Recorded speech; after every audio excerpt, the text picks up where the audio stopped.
Okey, dalam tempoh PKP ni, saya harapkan semua warga pendidik berada dalam keadaan sihat, sejahtera, patuh kepada SOP yang ditetapkan oleh kerajaan. So, hari ini kita akan bercerita tentang garis panduan pelaksanaan program Salam di Tadbika Kemas yang telah pun dikeluarkan dengan surat keliling 27 Januari 2021. Saya akan menjelaskan kepada semua pendidik garis panduan pelaksanaan program ni bagi semua, khususnya pendidik Tadbika Kemas lah.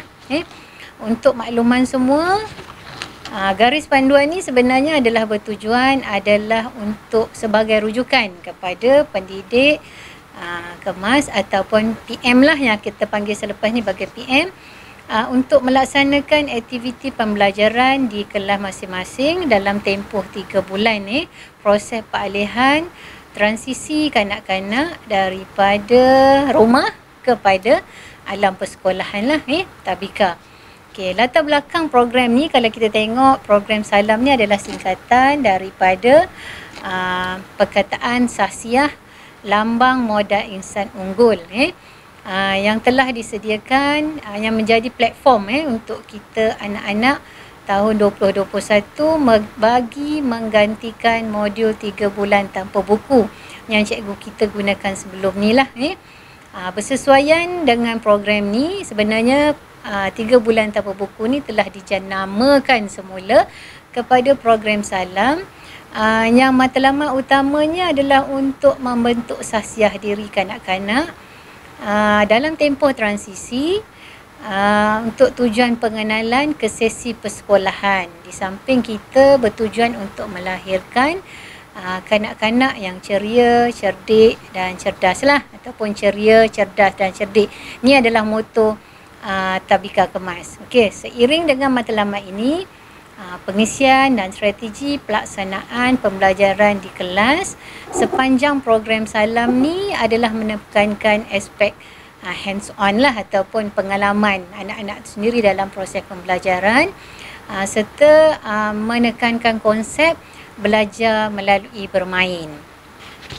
Berdasarkan kepada garis panduan ni, sebenarnya ada 4 objektif yang hendak dicapai, iaitu pertama adalah sahsiah sahsiah anak-anak untuk menyediakan aktiviti pembelajaran yang boleh membentuk kepribadian serta pewatakan berdasarkan prinsip kekuatan moral dan insaniah, serta transisi lah yang keduanya adalah proses transisi, iaitu membantu anak-anak kita menyesuaikan diri dalam proses peralihan daripada rumah ke Tadbika ataupun daripada rumah ke alam persekolahan.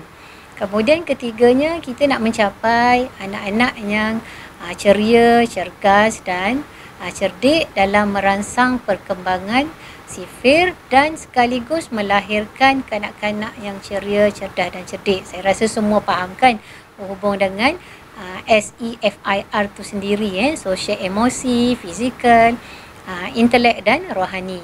Kemudian keempatnya adalah hands-on lah untuk tujuan meningkatkan kreativiti serta pemikiran kritis kanak-kanak dan pendidik melalui penggunaan bahan maujud, bahan yang ada di persekitaran yang sedia ada tanpa menggunakan lembaran kerja ataupun buku aktiviti lah. Okey, pengisian program ni kalau ikutkan pengisian program ni berkonsep kepada belajar melalui bermain atau aktiviti hands-on yang boleh dijalankan sepanjang tempoh 3 bulan tersebutlah. Aktiviti ni dibahagikan kepada, kalau ikutkan ada 12 minggu lah dan dibahagikan setiap program dan aktiviti tu berdasarkan kepada minggu-minggu yang telah ditetapkan berdasarkan kepada tema-tema tertentu dan juga diisi dengan aktiviti stream serta menggunakan modul berasaskan pendekatan bertema dan juga pendekatan projek. Walau macam mana pun pendidik perlu menggabung jalin setiap tunjang yang ada berdasarkan kepada dokumen standard curriculum dan pentaksiran di SKP supaya semua perkembangan atau objektif pembelajaran dapat dicapai dan Yang paling penting adalah memberi fokus kepada kemahiran literasi awal lah, membaca, menulis dan aktiviti motor halus yang bersesuaian dengan perkembangan usia anak-anak 4 hingga 6 tahun. Okey, kita pergi kepada kaedah pelaksanaan. Dalam tempoh 3 bulan ni, nanti saya akan perincikan berdasarkan slide kaedah pelaksanaan selama tempoh 3 bulan berkenaan yang melibatkan semua anak-anak kita yang menggunakan kaedah pendekatan bertema dan projek. Ni sebab dalam kaedah ni dia lebih kepada belajar melalui bermain dan serta hands on lah, mudah anak-anak kita masuk dalam kaedah pembelajaran kita. Kemudian kalau dari segi pemantauan program ni ada 3 lah. Okey, ada 3-nya. Perkara pertama, tanggungjawab. Tanggungjawab pendidik tu sendiri merancang, melaksana dan merekod pelaksanaan aktiviti, dan pelaksanaan ni dipantau lah, dipantau oleh penyelia pendidikan awal kanak-kanak dan juga dipastikan garis panduan ni dapat dilaksanakan terus ditadbirkan oleh peringkat negeri lah dan juga peringkat daerah. Okey, sepanjang program pelaksanaan program Salam ni semua pendidik dinasihatkan untuk merancang aktiviti dan mengenal pasti SK dan SP yang sesuai mengikut perkembangan kanak-kanak, dan dalam tempoh yang sama kita tak boleh mengenepikan SOP lah, SOP yang telah ditetapkan dalam pendidikan lah, untuk mengelakkan dalam isu kita sekarang ni, isu COVID sekarang ni. So kita kena kekal dalam dan patuh kepada SOP yang ditetapkan.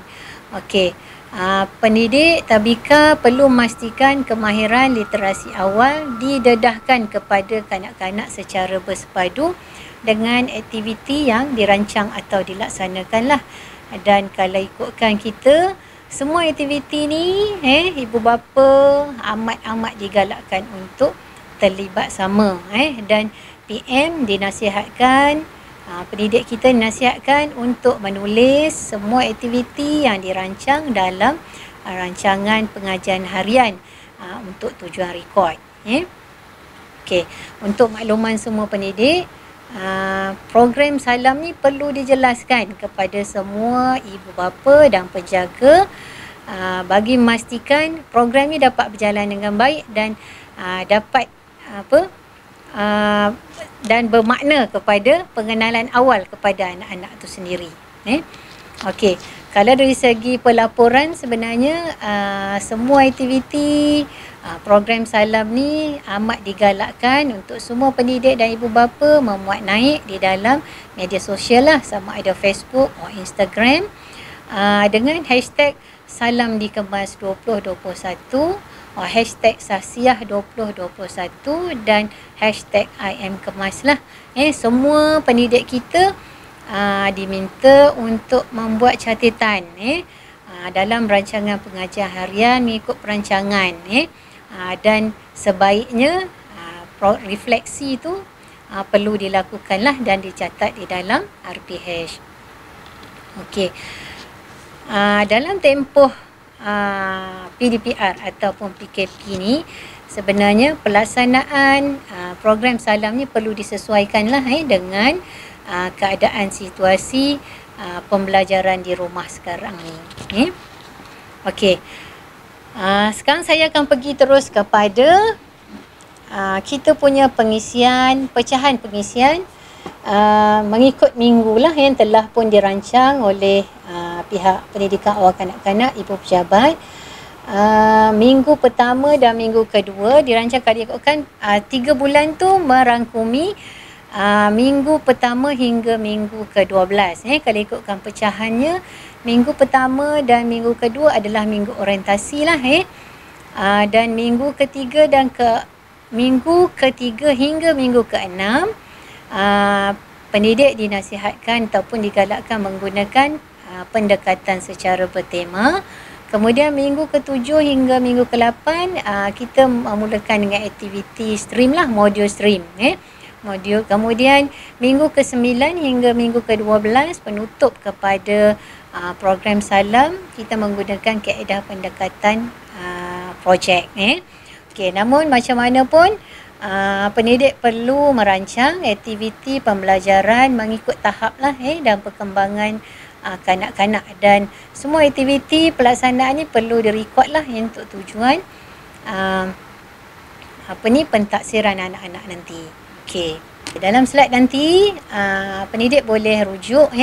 Kita telah pun menyediakan rujukan bagi pelaksanaan setiap minggu. Minggu pertama, minggu kedua, minggu ketiga dan minggu keempat dalam minggu pertama, minggu kedua adalah proses orientasi yang mana pembelajaran berdasarkan kepada persekitaran. Kita ambil dalam program sepanjang proses orientasi ini. Rujukan kita adalah berdasarkan kepada modul-modul yang sedia ada di Tabika lah, khususnya modul penghayatan pendidikan Islam (PPI), modul keyakinan diri (MKD) dan garis panduan amalan kebersihan di Tabika Kemas. So, yang ni merangkumilah aktiviti awal, penggunaan tandas, pengenalan kepada persekitaran, rutin, sarapan dan minum pagi, amalan kebersihan diri, amalan kebersihan persekitaran Tabika, kebersihan alatan, dan kita tak lupa juga dengan modul English is Fun, modul peers dan modul civic.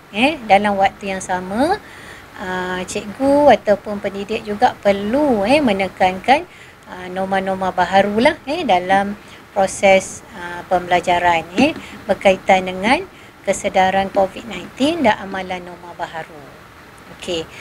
Kemudian kita terus kepada minggu ketiga dan keempat ni, pendidik boleh gunakan terus pendekatan secara bertema. Kalau ikutkan pada minggu ketiga dan keempat adalah kita menggunakan modul patriotik sepenuhnya dalam rutin lah dan PDP. Contoh pada awalnya adalah rutin pagi, dimulakan dengan aktiviti rukun negara, bacaan ikrar rukun negara, bacaan doa, kemudian bermula dengan perbualan awal lah, boleh ambil tajuk bicara cilik, bercerita tentang diri saya, tabikaku, keluargaku, rakan dan sebagainya. Kemudian diteruskan dengan aktiviti PDP hari tersebutlah. Ni boleh ambil tajuk yang berkaitan dengan anak sendiri, khususnya diri saya, saya dan keluarga, saya dan rakan-rakan, dan terus saya ke sekolah lah, saya dan sekolah. So pendidik perlu sesuaikan SK dan SP ni dengan umur kanak-kanak di tabika masing-masing. Yang saya rasa tu adalah kepakaran lah pendidik kita di tabika.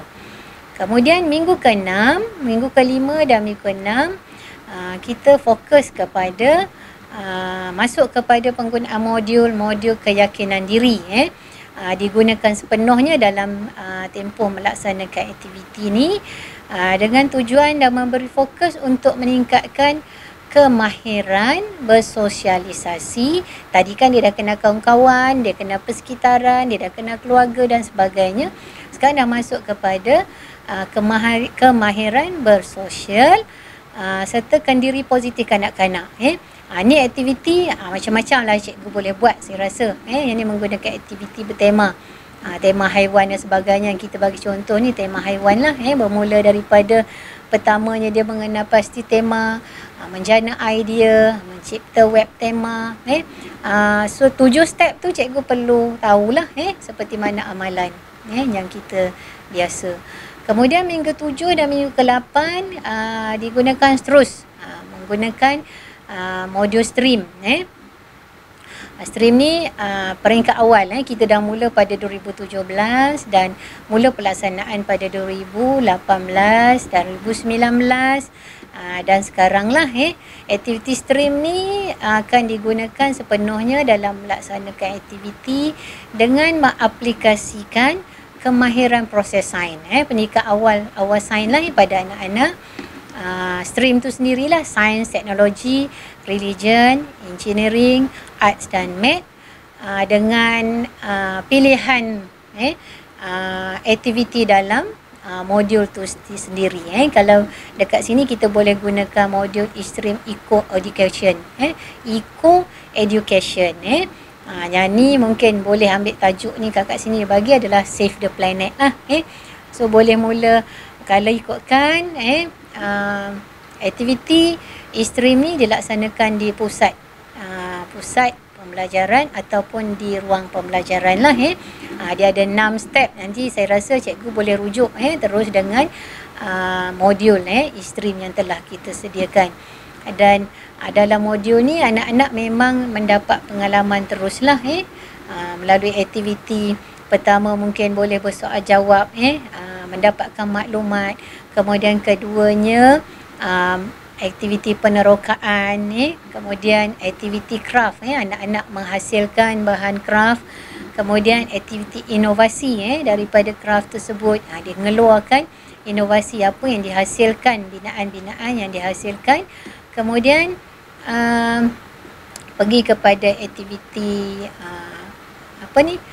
jom tiru saya, anak-anak memainkan watak, main peranan lah bagi aktiviti yang dijalankan, dan akhirnya dia boleh menghasilkan hasil daripada sepanjang program yang dia sepanjang aktiviti stream yang dijalankan.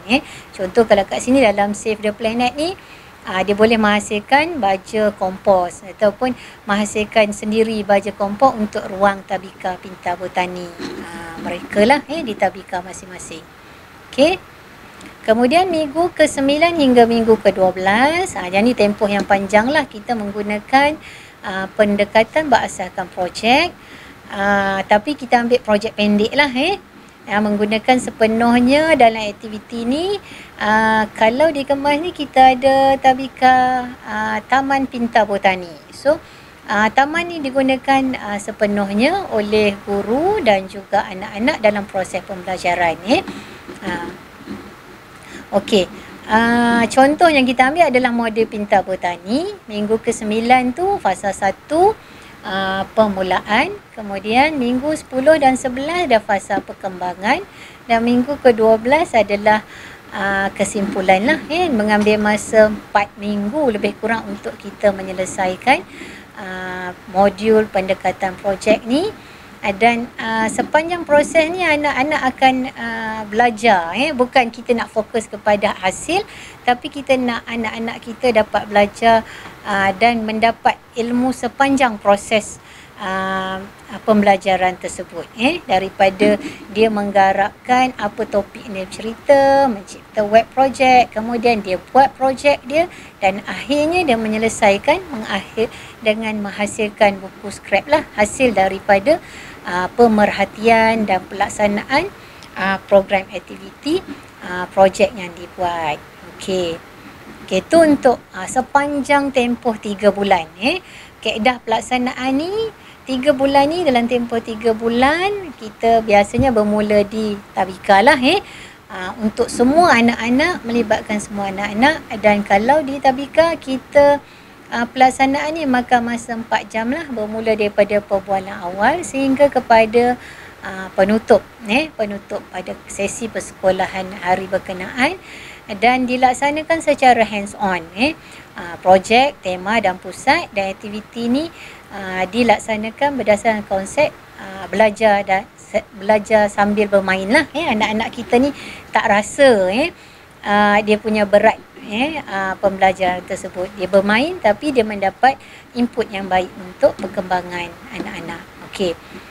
Semua pendidik akhirnya semua pendidik ni diingatkan dalam pelaksanaan program Salam ni, apa yang diingatkan kepada pendidik adalah pertama, pendidik perlu merancang aktiviti dan mengenal pasti SK dan SP yang sesuai mengikut perkembangan kanak-kanak.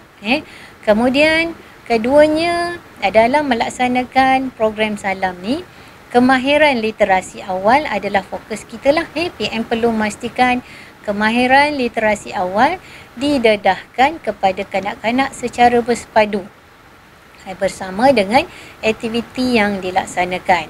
Kemudian juga tidak boleh meninggalkan kepada SOP-SOP yang telah ditetapkan. Kena patuhlah sepanjang proses pembelajaran. Okey, kemudian ibu bapa amat-amat digalakkan dalam program salam ni. Pelibatan ibu bapa dan aktiviti amat digalakkan, dan pendidik atau PM diingatkan untuk tidak meninggalkanlah tujuan utama dia menulis aktiviti yang dirancang dan direkod untuk tujuan rekod jabatan dan dia sendirilah. Program ni kalau ikutkan perlu dijelaskan kepada semua ibu bapa supaya tak tanya-tanya. Ingatkan anak-anak ni datang cuma bermain, tapi sebenarnya program ni adalah tujuan untuk transisi. Kita nak mencapai proses transisi anak-anak tu daripada rumah kepada satu alam pembelajaran di sekolah. Okey. Kemudian secara keseluruhannya lah kalau penutup ni adalah apa yang kita harapkan, program salam ni akan memberi impak kepada sahsiah anak-anak. Objektif kita tadi kerana setiap aktiviti yang kita buat adalah bersifat holistik dan tidak tertumpu kepada kemahiran membaca, menulis dan mengira semata-mata, dan pelaksanaan secara hands-on ni, belajar secara bermain ni ataupun belajar sambil bermain ni adalah merupakan satu konsep yang bermakna lah kepada anak-anak dalam mencerap setiap ilmu yang diberikan oleh pendidik kepada anak-anak.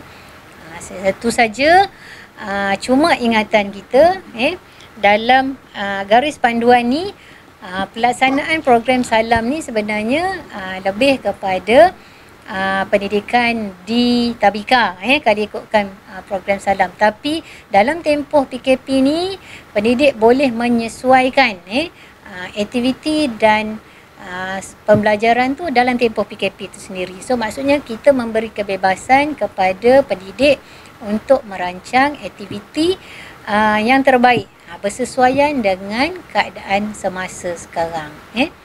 Satu saja kita harapkan garis panduan ni dapat sampai kepada semua pendidik, dan sebarang pertanyaan boleh rujuk terus dengan kita di bahagian pendidikan awal kanak-kanak, sama ada peringkat daerah ataupun peringkat negeri sendiri. Saya setu saja. Assalamualaikum warahmatullahi wabarakatuh.